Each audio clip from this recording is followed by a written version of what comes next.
নমস্কার বন্ধুরা, আজ বানাবো দারুণ সুস্বাদু লোভনীয় আরিসা পিঠা। যে পিঠা দেখতে যেমন লোভনীয়, খেতে দারুণ সুস্বাদু।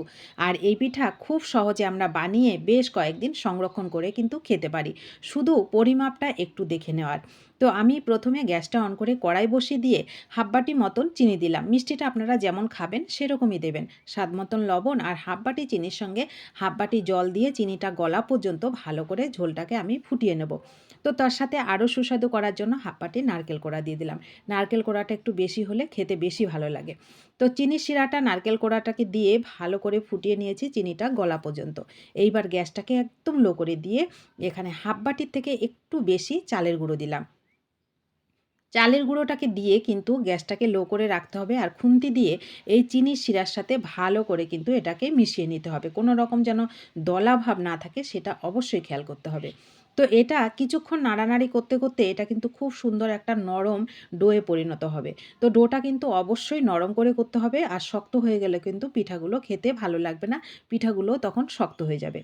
তো একটু আমি গ্যাসটা এখন অফ করে দিলাম, অফ করে দিয়ে একটুখানি ঠান্ডা করে নিলাম। মানে হাতটা দেওয়া যাবে সেই পর্যন্ত ঠান্ডা করেছি। এইবার হাত দিয়ে আপনাদেরকে দেখিয়ে দিচ্ছি ডোটা কতটা নরম। এই যে দেখুন, ডোটা কিন্তু খুবই নরম। তো হাতটাকে ভালো করে ধুয়ে হাতে যেন জল থাকে সেই অবস্থায় এটাকে সুন্দর করে ছোট ছোট করে মানে শেপটা আমি দিয়ে দেবো। শেপটা সেরকম কোনো শেপে দেওয়ার দরকার নেই, গোল গোল শেপে কিন্তু এটা দেখতে বেশি ভালো লাগে। তাও বলছি, আপনারা যেমন শেপে তৈরি করবেন সেরকম শেপে কিন্তু এটা তৈরি করে নিতে পারেন। তো এখানে হাতে ঘিও লাগিয়ে নেওয়া যায়, আবার তেলও লাগিয়ে নেওয়া যায়, কিন্তু আমি কিছুই লাগাইনি, শুধু একটুখানি জল লাগিয়ে লাগিয়ে সুন্দর করে গোল গোল শেপে এগুলোকে আমি তৈরি করে নিচ্ছি। তো একদিকে তৈরি করব, আরেকদিকে আমি গ্যাসটা অন করে তেল বসিয়ে দিয়েছিলাম। তেলটাকে মিডিয়াম হিটে গরম করে নিয়েছি। এবার একটা একটা করে জলের মধ্যে হাত দেব, আর এইভাবে তৈরি করে নেব যতগুলো এর মধ্যে মানে একটা কড়াইয়ের মধ্যে দেওয়া যায় ততগুলোই আমি এর মধ্যে দিয়ে এটাকে আমি গ্যাসের ফ্লেমটাকে মিডিয়াম টু লোতে করে রেখে একটু কিছুক্ষণ ভালো করে এটাকে ভেজে নেব, বেশ সুন্দর ব্রাউন কালার করে। এই পিঠাগুলো এমন করে ভাজবো বেশ বাইরেটা হালকা ক্রিস্পি হবে, আর ভেতরটা একেবারে নরম জুসি, যেটা মুখে দিলেই মিলিয়ে যাবে। যার জন্য ডোটাকে কিন্তু নরম করে করতে হবে, এটা অবশ্যই খেয়াল করতে হবে। ডোটা শক্ত হয়ে গেলে কিন্তু পিঠাগুলো ভেতর থেকে জুসি ভাবটা হবে না। তো আমি দেখুন নরম করে এগুলোকে গ্যাসের ফ্লেমটাকে মিডিয়াম টু লোতে করে হালকা ব্রাউন কালার করে এগুলোকে ভেজে নিয়েছি। তো আমার কয়েকটা একটু ডিপ কালার হয়ে গেছে, কারণ দিতে দিতে যেগুলো আগে দিয়েছিলাম সেগুলো কিন্তু অনেকটা ডিপ হয়ে গেছে। এটাকে কিন্তু হালকা করে ভেজে নিলেই এটা দেখতে বেশি ভালো লাগে। তো আমার প্রথমগুলো একটু ডিপ হয়ে গেছে, তো ডিপ হয়ে গেলেও কোনো অসুবিধা নেই, খেতে কিন্তু তেমন কোনো অসুবিধা হয় না। তো পরেরগুলোকে আমি হালকা কালার করে দেখুন ভেজে নিয়েছি। রেডি হয়ে গেল আমার দারুণ স্বাদের লোভনীয় আরিসা পিঠা। এই পিঠা যারা খেয়েছেন তারা তো জানবেন এই পিঠার স্বাদটা কতটা মজার।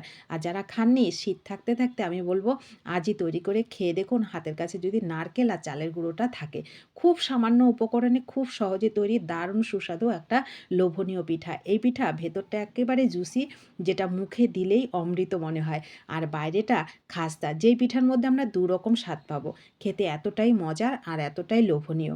আর এই পিঠা একদিন বানিয়ে আমরা কিন্তু বেশ কয়েকদিন সংরক্ষণ করেও খেতে পারি। তো কেমন লাগলো আপনাদের কাছে এই সুন্দর লোভনীয় পিঠা রেসিপিটা? আশা করি ভালো লেগেছে। ভালো লাগলে বাড়িতে অবশ্যই তৈরি করে খেয়ে দেখবেন, আর আপনাদের প্রিয়জনদের সঙ্গে শেয়ার করবেন যদি ভালো লাগে। নতুন বন্ধু হলে অবশ্যই ভালোবাসা দিয়ে আমার পাশে থাকবেন।